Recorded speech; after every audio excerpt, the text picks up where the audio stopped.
समाज सेवा संस्थान ट्रस्ट पालघर यांच्यातर्फे 17 मार्च रोजी पालघर येथील ओसवाल ड्रीम सिटी हॉलमध्ये माली समाजाचा दुसरा स्नेह संमेलन सोहळा उत्साहात संपन्न झाला।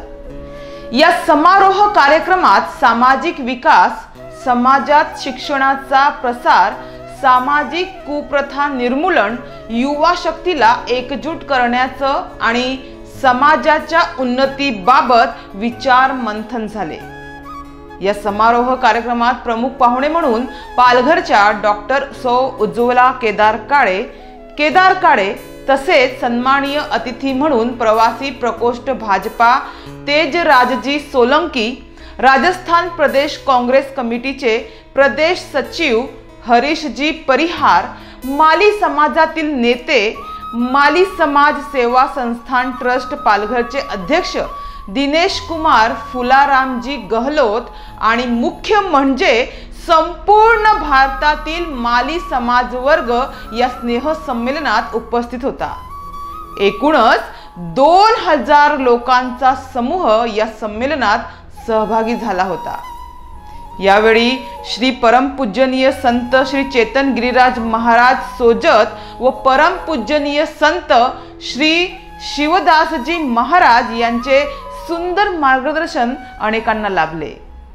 संतों का क्षण मन संतों का जो संग मिला है, उस संग को, उस समय के महत्व को यदि हमने समझा है और अन्न का जो कण है अपने जीवन के अंदर यदि कभी बर्बाद नहीं होने देते हैं तो उनका जीवन हर प्रकार से उन्नति की तरफ बढ़ता है। कि जितने यहाँ पर पृथ्वी पर लोग भूखे रहते हैं ना, किसी कारण से उनको भोजन नहीं मिलता है, परंतु उनसे कई गुना ज्यादा लोग अपने झूठा भोजन बर्बाद कर देते हैं। भोजन जो हो रहा है ना, जहाँ सामूहिक भोजन होता है, ब्याह शादी होती है, वहां पर जितना नहीं खाते उनसे कहीं ज्यादा गुना वहां पर हम झूठे में बर्बाद कर देते हैं।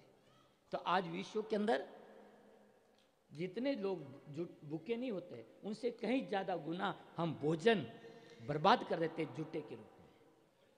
इसलिए ध्यान देना, अन्न ही ब्रह्म है, तो अन्न के कण को हम बर्बाद नहीं होने देते। तर प्रवासी प्रकोष्ठ भाजपा तेजराजजी सोलंकी आणि राजस्थान प्रदेश काँग्रेस कमिटीचे प्रदेश सचिव हरीशजी परिहार यांनी उपस्थित माली समाजातील तरुण पिढीला उच्च शिक्षण घेण्यासाठी प्रोत्साहित केले व त्याचबरोबर त्यांनी युवा शक्तीला व लोकांना आवाहन केलं की माली समाज हा नोकरी, व्यापार, व्यवसाय तर करतच आहे, मात्र या समाजाने सुद्धा राजकारणात मोठ्या संख्येने सामील व्हावे असे आवाहन त्यांनी यावेळी केले।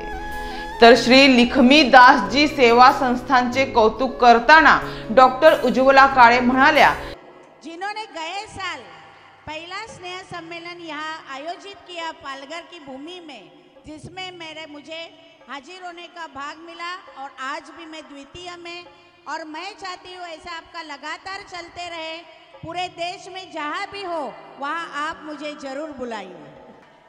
और ऐसे में मैं चाहती हूँ कि माली समाज के ज़्यादा से ज़्यादा पुरुष के साथ महिला भी अच्छी पढ़े और अपने पाँव पे मुख्यतः खड़ी रहे।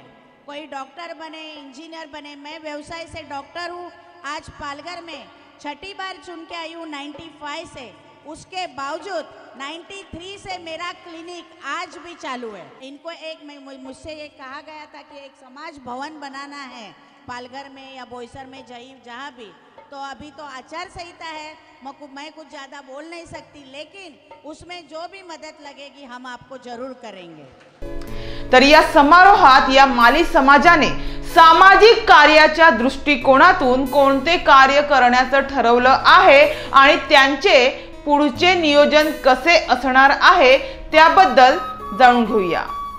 नंबर 1, माली समाजातील मुंबईतील लोकांना डोळ्यांच्या शस्त्रक्रियेचा संपूर्ण खर्च माली समाज पालघर संस्थेने करण्याचं ठरवलं आहे आणि ते करतच आहे। नंबर 2, मुंबईतील तरुण वर्गाला रोजगाराची संधी उपलब्ध करून देण्याचं त्यांनी ठरवलं आहे. नंबर 3, मुंबई अहमदाबाद महामार्गावर माली समाजाचं भवन व संत श्री लक्ष्मी दासजी महाराज यांचं भव्य मंदिर उभारण्याचं कार्य हाती घेण्यात आलं आहे. नंबर 4, आणि तसेच जी पण तरुणी अथवा तरुण विद्यार्थी शिक्षणासाठी आणि नोकरीसाठी बाहेरून पालघरमध्ये येईल त्यांना या माली समाजाकडून पूर्ण 1 वर्ष 2 वेळेचे मोफत जेवण उपलब्ध केले जाईल. म्हणजेच त्यांच्यासाठी उत्तम अशी जेवणाची सुविधा केली जाईल असे या माली समाज संस्थेचे नियोजन आहे व माली समाजासाठी असे सामाजिक कार्य त्यांच्या मार्फत केले जाणार आहे.